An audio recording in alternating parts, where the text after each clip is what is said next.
प्रभु में प्यारे सभी भाई और बहनों को हमारे ओर से प्रणाम। आज आप लोग के समक्ष मैं संप्रदाय का विषय लेके आया हूँ और प्रभु करे तो हम इसके बारे में भली भांति से जान सके, हम इसके बारे में थोड़ा देखें।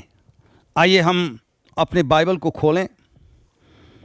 पहला कोरिन्थियों की पत्री 1:10 से 13 तक हम पढ़ेंगे। हे भाइयों, मैं तुमसे यीशु मसीह जो हमारा प्रभु है उसके नाम के द्वारा विनती करता हूँ कि तुम सब एक ही बात कहो और तुम में फूट ना हो, परंतु एक ही मन और एक ही मत होकर मिले रहो। क्योंकि हे मेरे भाइयों, ख्लोए के घराने के लोगों ने मुझे तुम्हारे विषय में बताया है कि तुम में झगड़े हो रहे हैं। मेरा कहना यह है कि तुम में से कोई तो अपने आप को पौलुस का, कोई अपुल्लोस का, कोई कैफा का, कोई मसीह का कहता है। क्या मसीह बढ़ गया? क्या पौलुस तुम्हारे लिए क्रूस पर चढ़ाया गया? या तुमने पौलुस के नाम पर बपतिस्मा में लिया?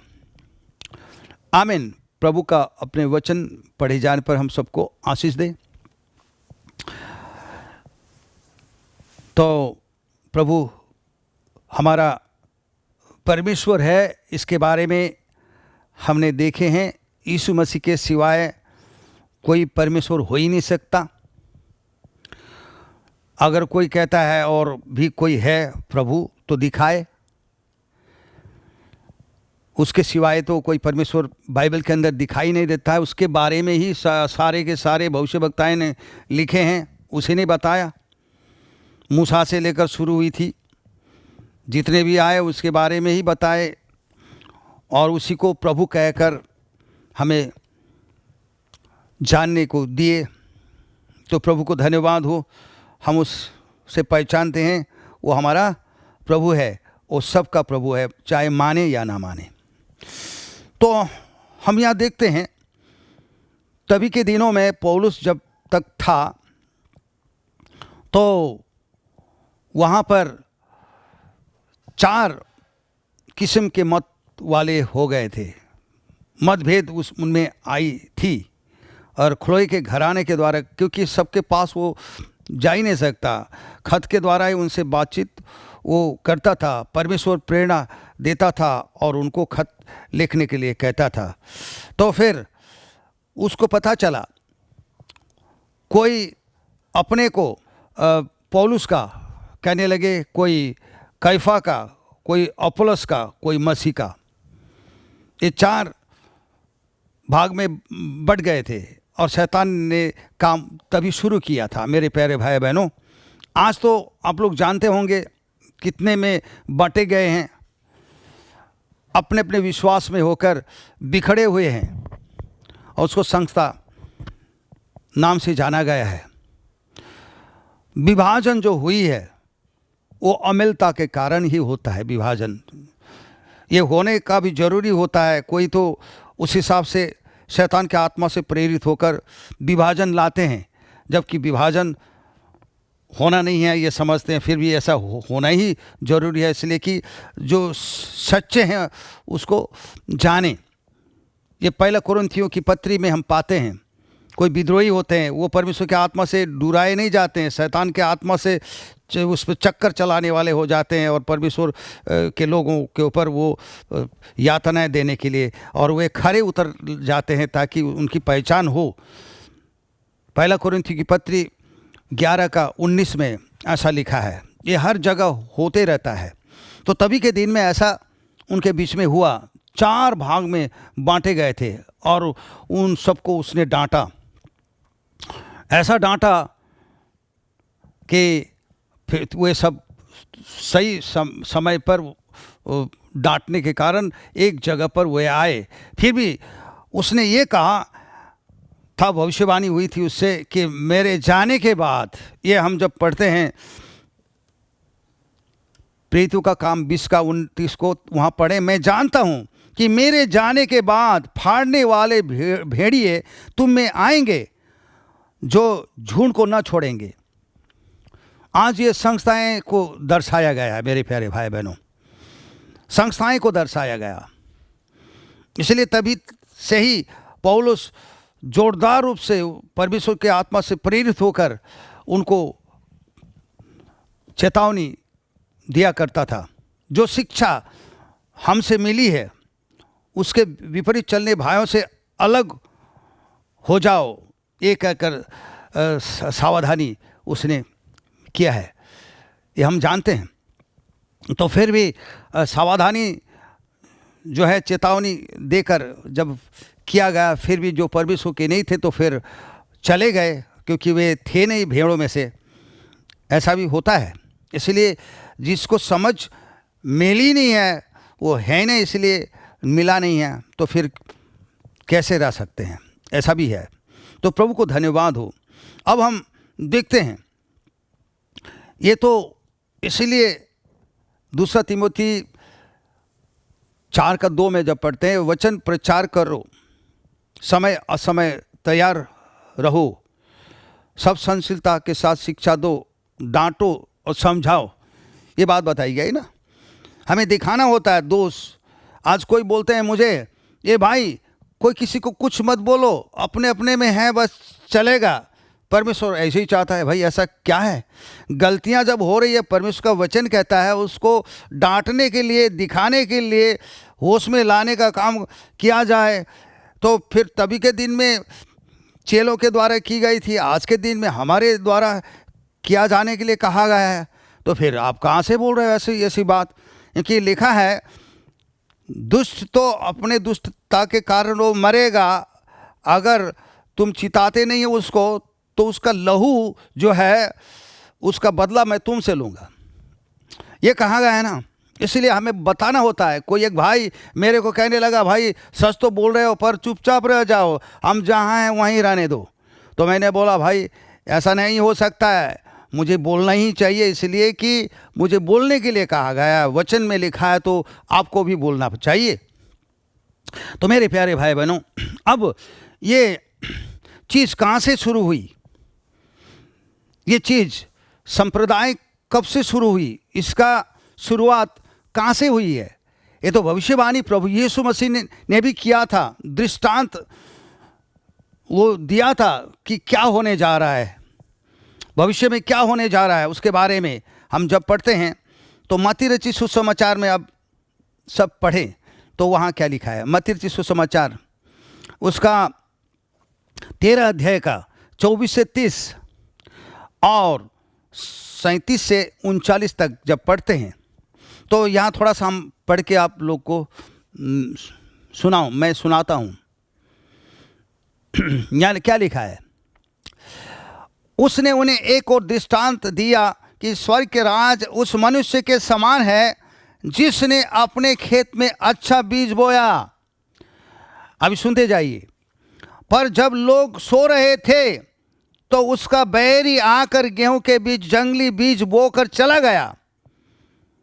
जब अंकुर निकले और बालें लगी तो जंगली दाने भी दिखाई दिए।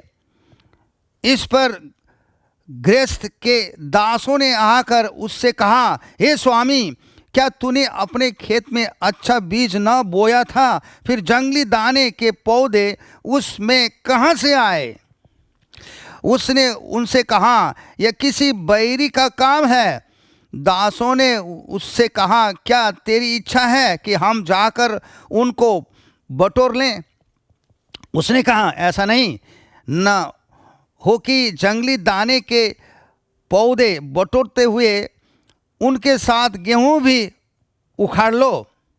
कटनी तक दोनों को एक साथ बढ़ने दो और कटनी के समय में काटने वालों से कहूँगा, पहले जंगली दाने के पौधे बटोर कर जलाने के लिए उनके इकट्ठा बांध लो और गेहूं को मेरे खत्ते में इकट्ठा करो। तब भीड़ को छोड़कर घर में आया और उसके चेलों ने उसके पास आकर कहा, खेत के जंगली दाने का दृष्टांत हमें समझा दे। उसने उनको उत्तर दिया कि अच्छे बीज का बोने वाला मनुष्य का पुत्र है, खेत संसार है। अच्छा बीज राज्य का संतान और जंगली बीज दुष्ट के संतान है।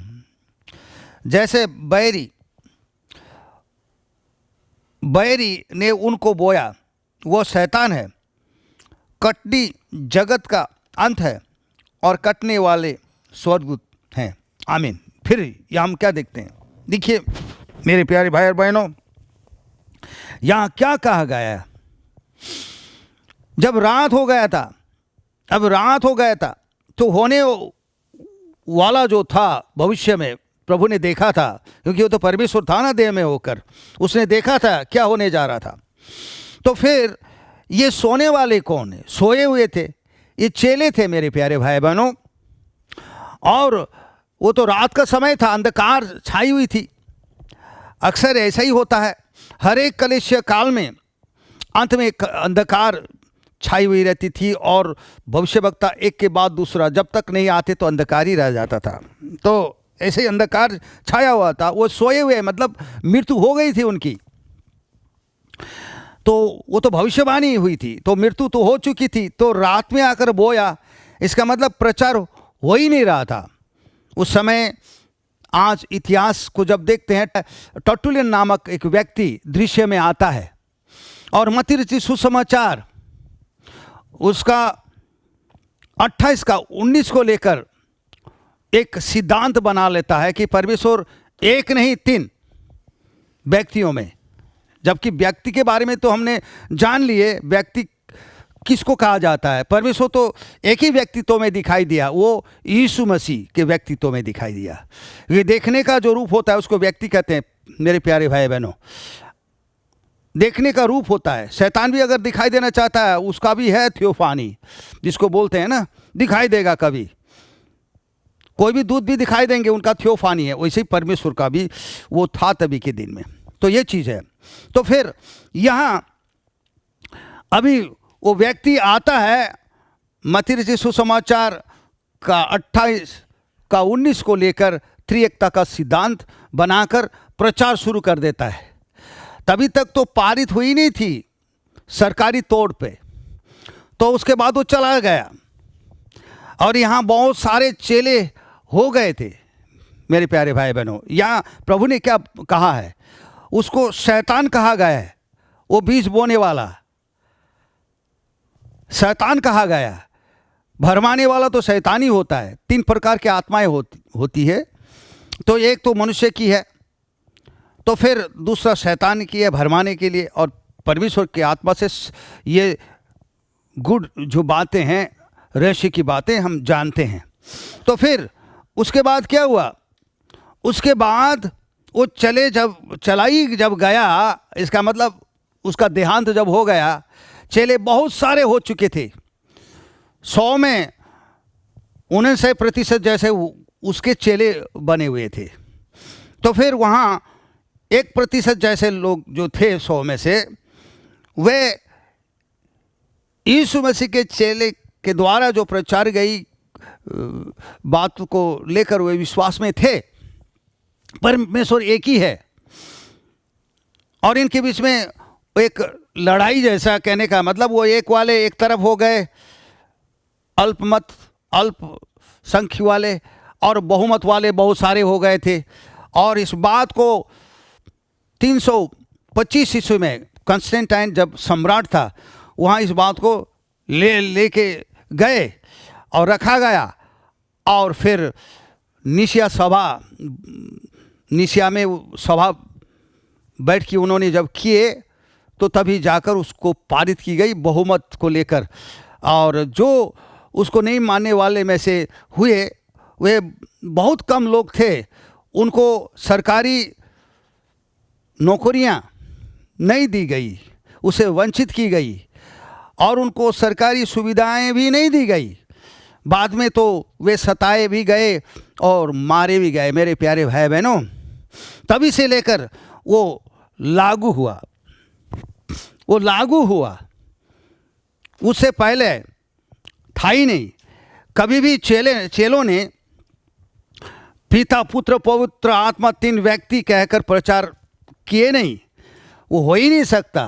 परमेश्वर जब एक है तो उसका व्यक्तित्व भी एक ही होता है। बिल्कुल ये सच बात है मेरे प्यारे भाई बहनों।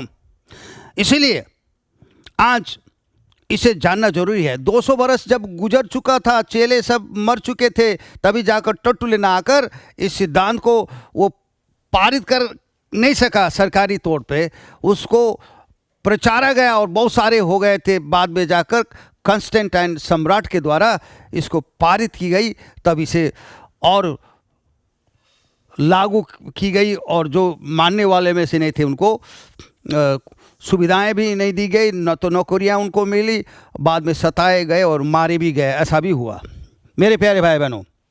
अब हम लोग इसके बारे में फिर देखेंगे। पौलुस ने इस बात को जो बोला था, भविष्यवाणी उसके द्वारा हुई थी, जो 1 तिमोथी 4 अध्याय का 1 से 3 तक हम पढ़ेंगे।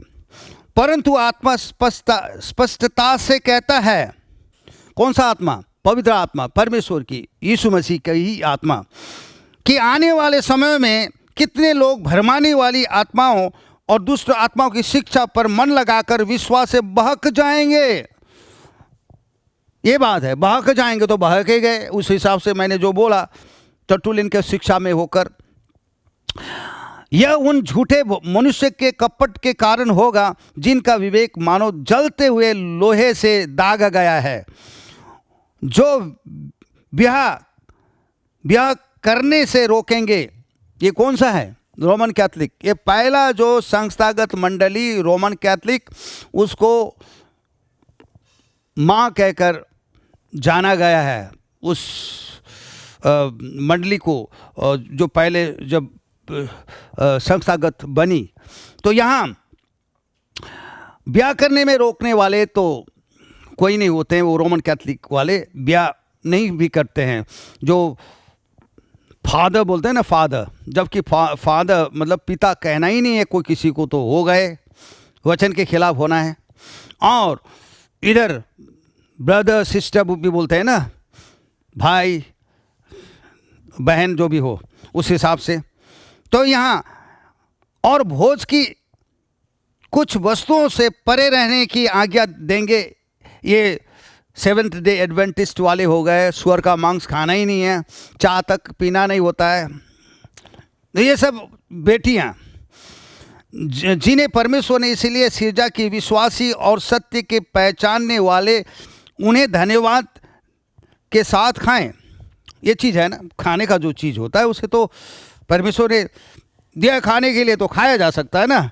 खाने का पीने का कोई बात नहीं जी, जबकि उसको खा पी कर हमें स्वास्थ्य मिलती है तो फिर खाया जा सकता है, पिया जा सकता है। तो ये चीज़, तो मेरे प्यारे भाई बहनों, अब हम फिर जाएं, ये प्रकाशित वाक्य सत्र का 1 और 5 को पढ़ें। यहाँ क्या लिखा है?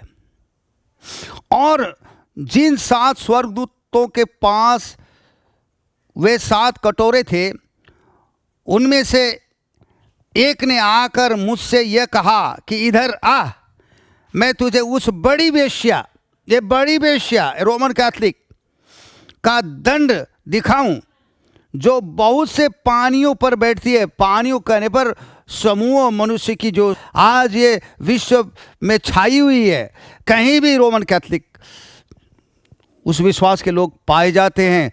आज सारा विश्व बस उसके जकड़ में पाए गए हैं।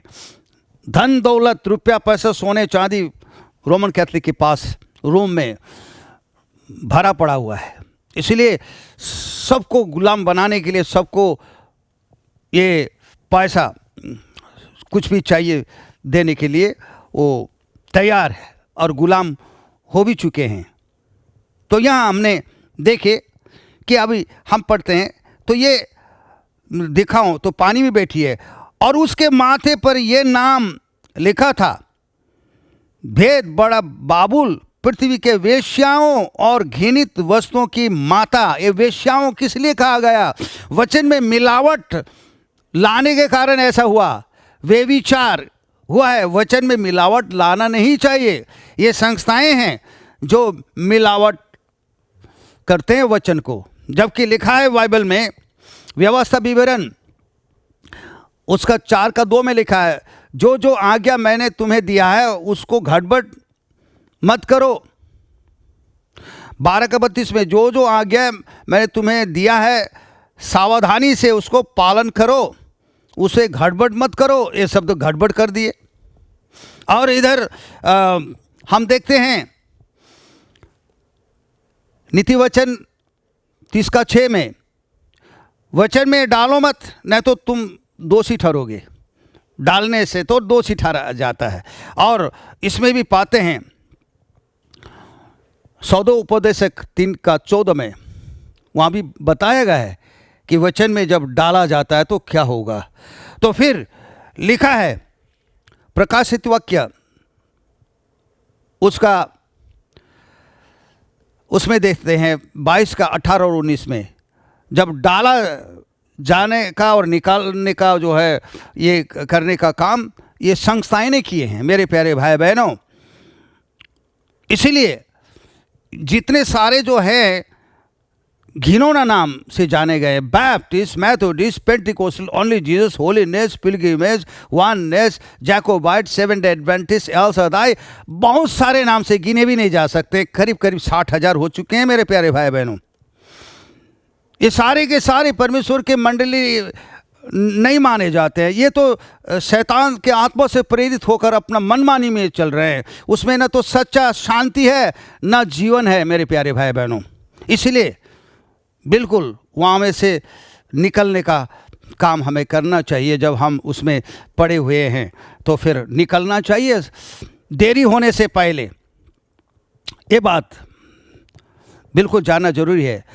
उनके कारण परमेश्वर के नाम की निंदा हुई है। आज हिंदू जो है वो कहता है भाई तुम्हारे बीच में इतना लड़ाई क्यों हो रही है, तुम लोग अलग अलग रंग बिरंग के विश्वास के दिखाई दे रहे हैं। वो बोलता है मैं सह हूँ, वो बोलता है वो गलत है। ये क्या है, क्या चल रहा है? हम लोग का हिंदू में तो ऐसा नहीं होता है। अरे क्या दिखाई दे रहा है तुम लोग के इसमें तो बिल्कुल झगड़ा अशांति और शांति का बात को बोलते हो। ये निंदा ईश्वर की हो नहीं रही क्या? इसलिए ये इसमें पढ़ते हैं हम लोग रोमी उसका 2:23 और 24 को पढ़ें, क्योंकि तुम्हारे कारण अन्य जातियों के नाम की निंदा की जाती है, जैसा लिखा है, तू जो व्यवस्था के विषय में घमंड करते, जो लिखा है तू जो व्यवस्था के विषय में घमंड करता है, क्या व्यवस्था न मानकर परमेश्वर का अनादर करता है? ये चीज़ हुई ना, परमेश्वर का अनादर हो रही है। अनादर तो आदर कहाँ हो रही है, प्रशंसा कहाँ हो रही है, परमेश्वर की आराधना कहाँ हो रही है? वहाँ बिल्कुल गलत है। ये सब गलत शिक्षा से जकड़े हुए हैं और एक दूसरे से रगड़े झगड़े हैं अपना पेट के फायदा के लिए। 1 तीमुथियों की पत्री उसका 6:3 से 5 तक पढ़ने पर पता चलेगा कि वहाँ ये सब घमंड से फूले हुए हैं और कहते मैं जानता हूँ ये वो, और लड़ाई ही केवल चलता आया है तब से, जब से शुरू हुई मेरे प्यारे भाई बहनों। ये चीज़ ध्यान में हम रखें। अब हम पढ़ते हैं कि ये चीज़ होना नहीं चाहिए। ये चीज़ के कारण आज बिल्कुल लोग असमंजसता में हैं। अरे भाई किसके ओर जाएं, कौन सच है? सबको तो झूठा ही दिखाई दे रहा है। ये हो रही है बात मेरे प्यारे भाई बहनों। आज हमें जानना चाहिए हम कहाँ खड़े हैं। परमेश्वर के वचन के खिलाफ अगर हैं तो वचन नहीं मानने का कारण, वचन के मुताबिक नहीं चलने के कारण हम उसके विरुद्ध में हैं और उसके हम दुश्मन बने हुए हैं। ये चीज़ है। तो आज संस्थाएं बनी हैं इतने सारे तो फिर कहते हैं कि हम स्वर्ग जाएंगे। ये अंग्रेजी में कहा जाता है पॉकेट रोड। वो जो अपना अपना का बनाया हुआ जो रास्ता होता है ना, उसको पॉकेट रोड बोलते हैं, अपने से। और जो परमेश्वर के ओर से है वो तो बिल्कुल सीधा है जाने का, दायां के ओर न तो बाएं के ओर मोड़ना है। जो लिखा है वचन में बस उसी को लेके हमें चलना है।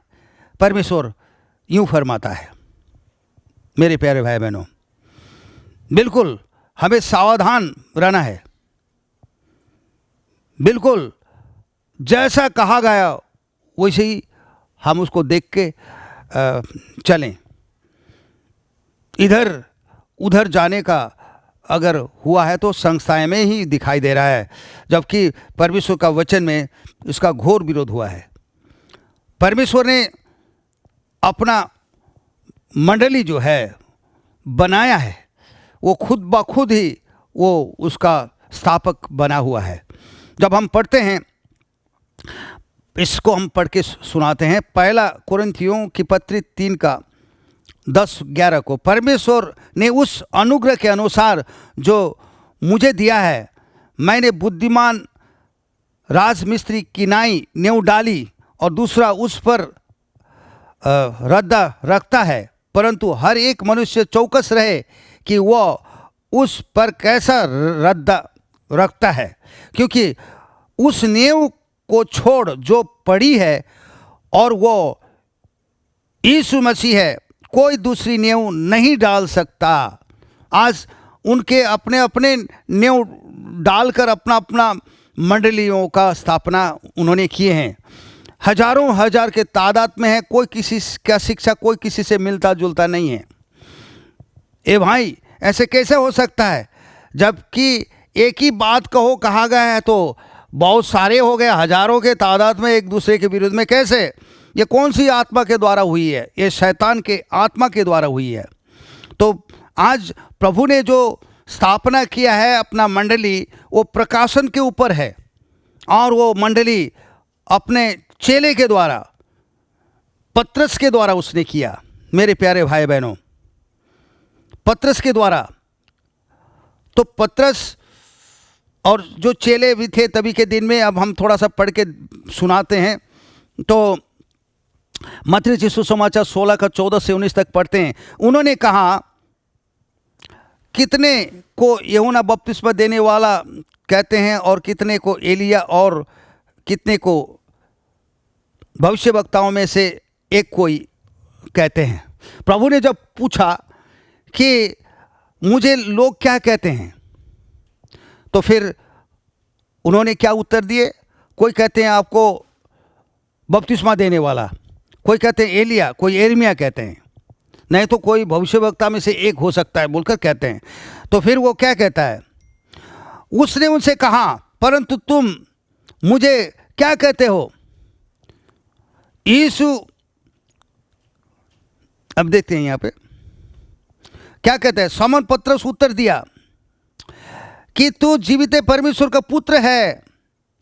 यीशु ने उसको उत्तर दिया कि हे समौन, योना के पुत्र, तू धन्य है, क्योंकि मांस और लहू ने नहीं, परंतु मेरे पिता ने जो स्वर्ग में है यह बात तुझ पर प्रकट की है। ये चीज़ है मेरे प्यारे भाई बहनों। मसीह उसको जाना, क्योंकि मसीह तो परमेश्वर होता है। मनुष्य के पुत्र के रूप में आने की बात जो उन्होंने सुने थे कि वो आएगा, राज करेगा हमारे मध्य में होकर, वो राज चलाएगा। इस धरती का जो राज है कि समाप्त तो होगी, वो तो परमेश्वर छोड़ और कोई नहीं होता है।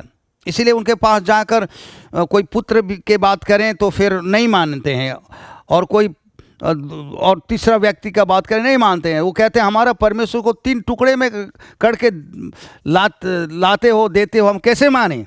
मेरे प्यारे भाई बहनों, क्योंकि वे तो एक ही परमेश्वर को मानते हैं। वही धरती पर आएगा और वो राज्य करेगा, इस विश्वास में वो अभी तक हैं मेरे प्यारे भाई बहनों। तो यहाँ अभी क्या कहता है वो, प्रभु क्या कहता है?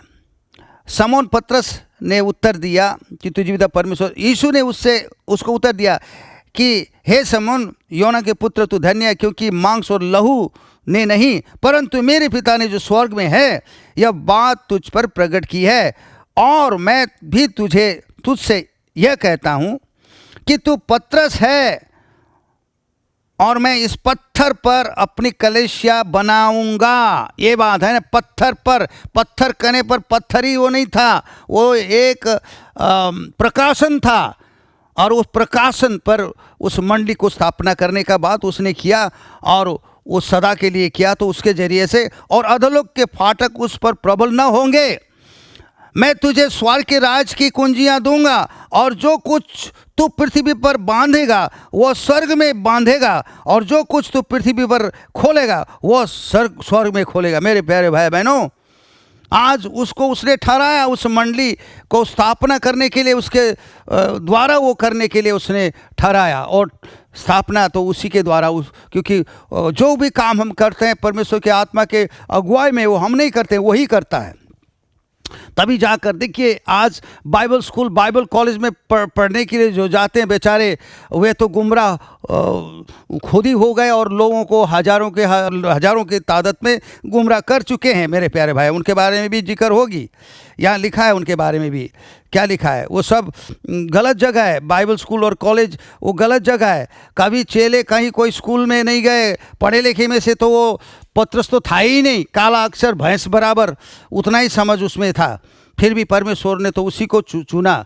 आज मूर्खों को चुना और दूर के दृष्टि में तो वो अनपढ़ को कैसे ये हो सकता है, हो गए ना। इसीलिए वे उनके पीछे चलने के बजाय उनके विरोध में हो गए।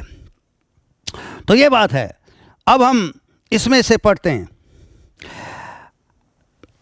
पतरस को तो सौंपा गया, पेंटिकोस्ट के दिन वो उस मंडली को उसने स्थापना किया। मेरे प्यारे भाई बहनों, पवित्र आत्मा से जब भरे गए तभी वे प्रभु में होकर, उस आत्मा में होकर जब बोलने लगे, तो जो भाषा बोल रहे थे तो अपनी भाषा, पर लोग जितने थे वहाँ बहुत सारे भाषी लोग थे, सब ने अपने अपने भाषा में सुनकर करीब 3000 लोगों ने ग्रहण किया और बपतिस्मा भी उनकी हुई। ये बात है मेरे प्यारे भाई बहनों। अब हम पढ़ते हैं।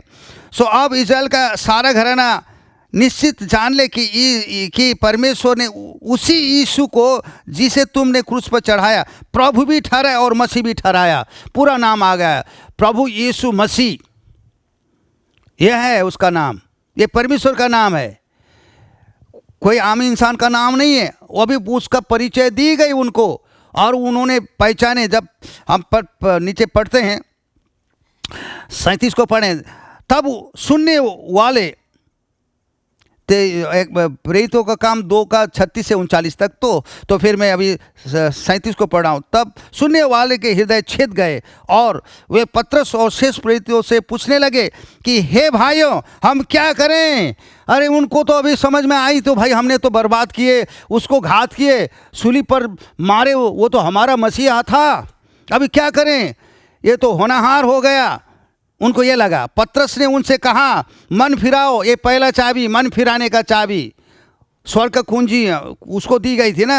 मन फिराओ और तुम में से हर एक अपने अपने पापों के मोचन के लिए यीशु मसीह के नाम से बपतिस्मा ले। यीशु मसीह के नाम से, क्योंकि बगैर यीशु मसीह का नाम से बपतिस्मा जो लिया जाता है उसका पाप मोचन होगा ही नहीं।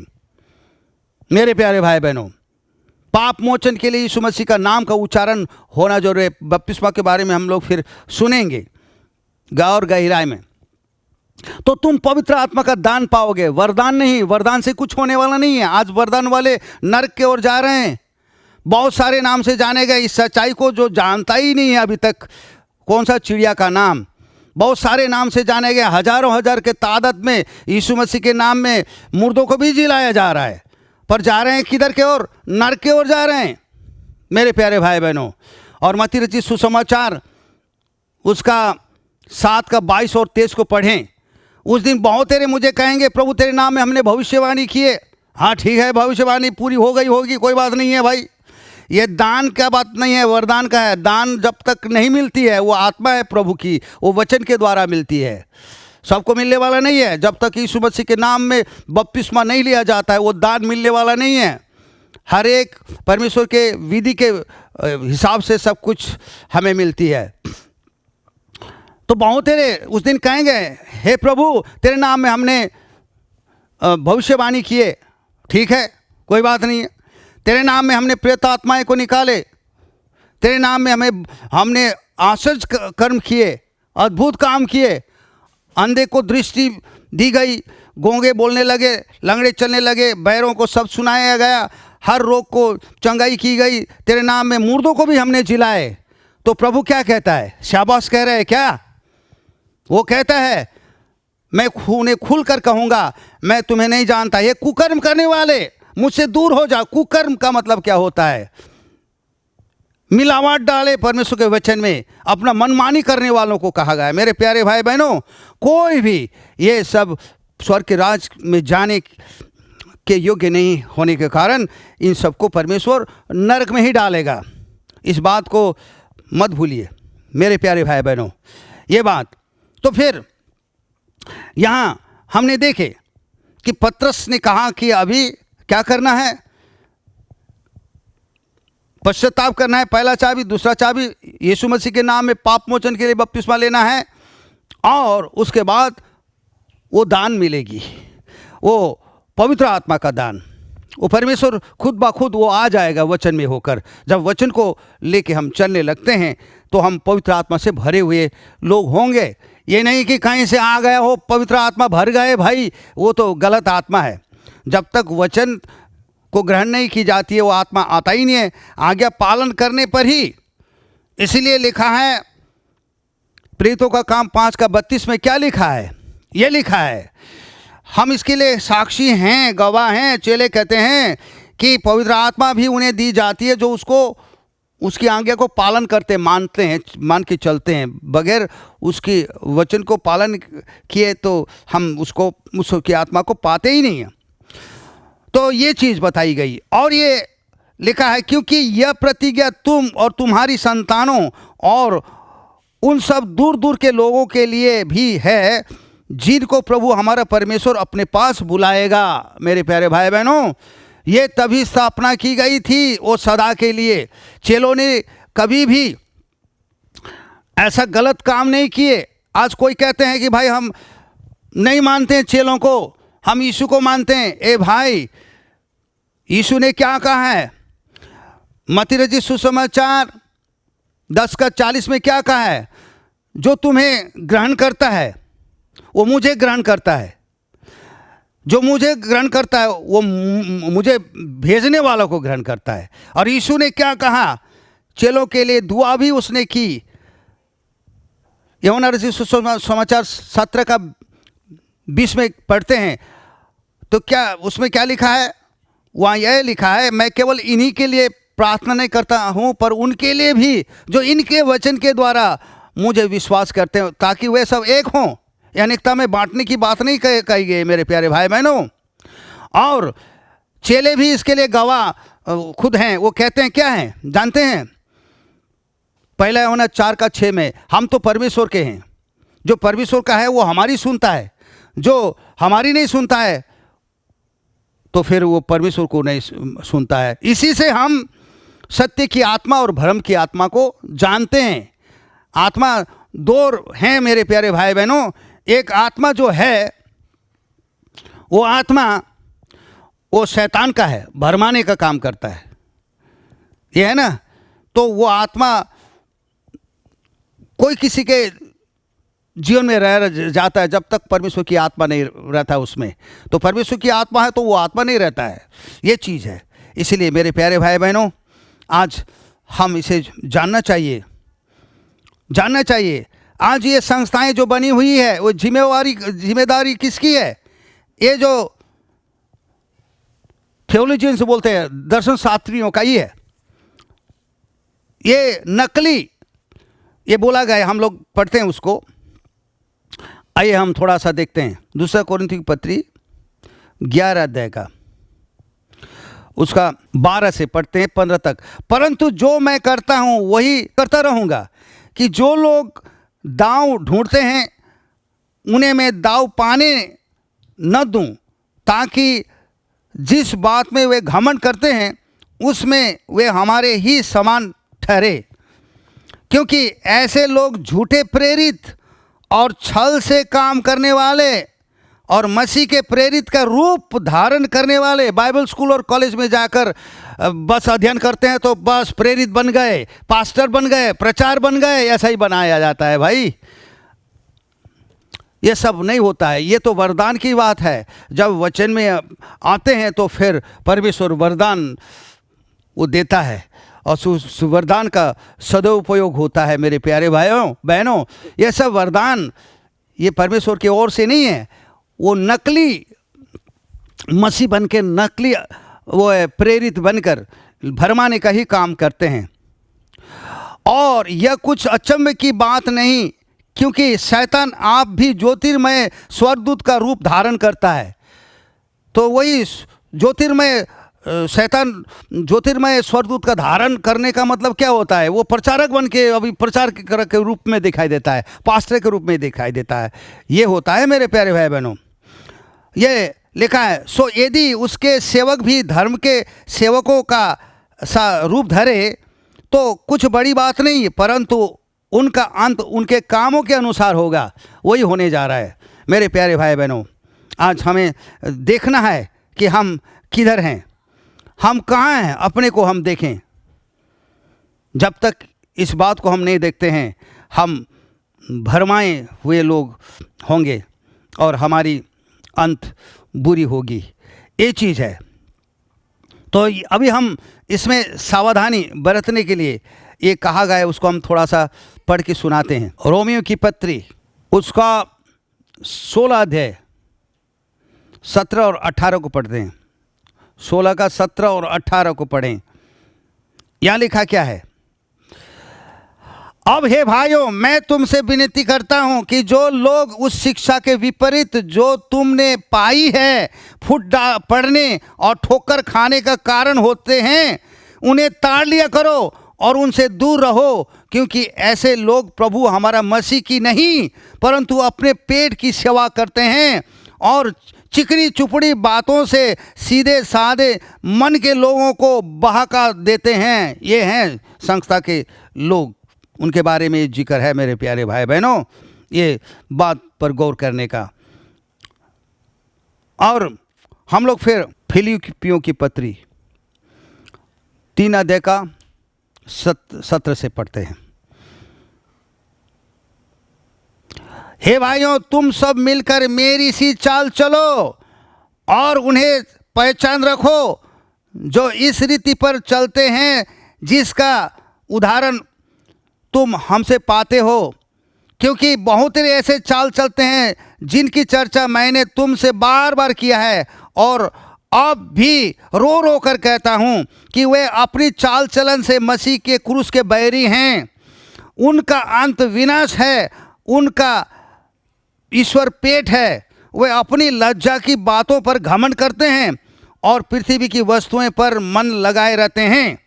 आज तो मैं देखता हूँ इधर बहुत सारे अमेरिका आते हैं, वहाँ बोलते हैं कि हम तो प्रभु का काम कर रहे हैं, इसीलिए पैसा का ज़रूरत है। बस बार बार आकर यहाँ से बोटोर ले जाते हैं, क्योंकि यहाँ तो पैसा यहाँ का तो बहुत होता है उधर ले जाने से। आज ये हो रहा है मेरे प्यारे भाई बहनों। ये पेट उनका परमेश्वर बना हुआ है। ये शैतान के आत्मा से जकड़े हुए लोग हैं, परमेश्वर का नाम का दुर्नाम करने वाले हैं। ये सांसारिक शारीरिक लोग हैं, भौतिक बातों पर उनका मन लगाया हुआ रहता है। पास्टर बन गया तो बहुत बड़ा सा बोझ बन गया, प्रचारक बन गया तो बहुत बड़ा सा बोझ बन गया। बस बना लो, अच्छा अच्छा मकान बना लो, गाड़ी खरीद लो और संचय कर लो, बचत रखो, जमीन खरीद लो। अरे बना दिया जा रहा है, बहुत बड़ा बड़ा बिल्डिंग बनाया जा रहा है, कॉलेज बन रहा है। भाई वहाँ को कौन सी आत्मा से चलाया जा रहा है कॉलेज स्कूल? वहाँ कोई है परमेश्वर के लोग? बिल्कुल नहीं है। झूठ परसने वाले हैं मेरे प्यारे भाई बहनों। ये गलत फहमी हुई है, इनसे हमें अलग रहना चाहिए। इसलिए पौलुस बार बार इस बात को लेकर चेतावनी देकर कहता है। गलतियों की पत्री उसका 1 अध्याय का 6 से 9 तक पढ़ें।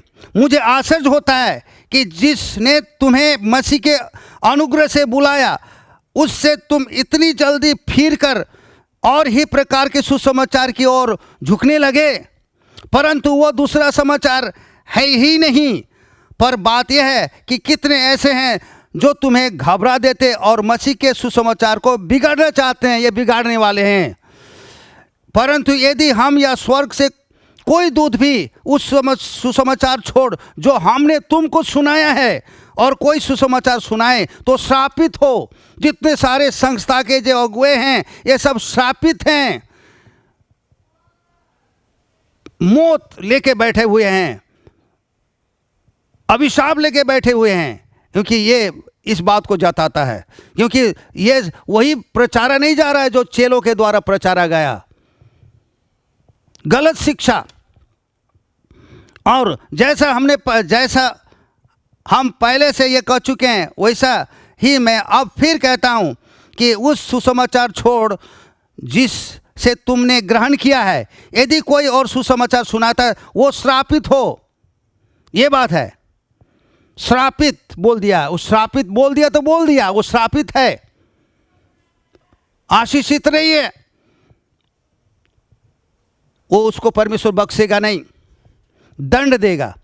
इसीलिए वो कहता है 2 थिस्सलुनीकि 3:6 में, हे भाइयों, हम तुम्हें अपने प्रभु यीशु मसीह के नाम से आज्ञा देते हैं, ये हुक्म है कि हर एक ऐसे भाई से अलग रहो जो अनुचित चाल चलता और जो शिक्षा उसने हमसे पाई उसके अनुसार नहीं करता। ये है ना, वो अलग अलग किस्म के शिक्षाएं में चलने वाले लोग हैं मेरे प्यारे भाई बहनों। आज उनके बारे में जिक्र इधर है, यही इस बारे में चेतावनी देकर लिखा गया है 1 तीमुथी 6 अध्याय का 3 से लेकर 5 तक।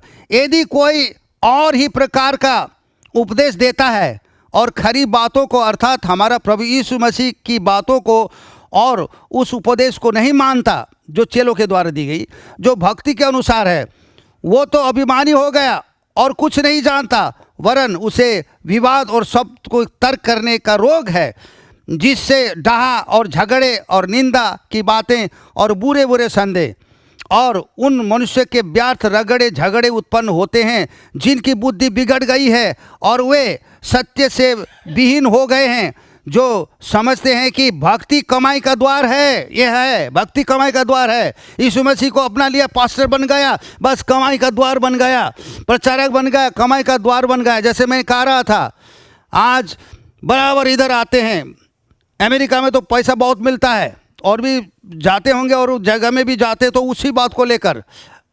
तो ये चीज़ है ना मेरे प्यारे भाई बहनों, आज ये प्रभु के लोग नहीं हैं, शैतान के आत्मा से जकड़े हुए लोग हैं। इसीलिए 2 तीमुथी 3 अध्याय का 5 में भी लिखा है, वे भक्ति का भेष धरेंगे पर उसकी शक्ति को न मानेंगे। ऐसों से परे रहना, ऐसा से परे रहना, ये चीज़ है। ऐसे से परे रहना, बिल्कुल उनके साथ चलना फिरना नहीं, संगति करना नहीं है। इसलिए मेरे प्यारे भाई बहनों, आज आप सबको परमेश्वर आह्वान करता है, बुलाता है।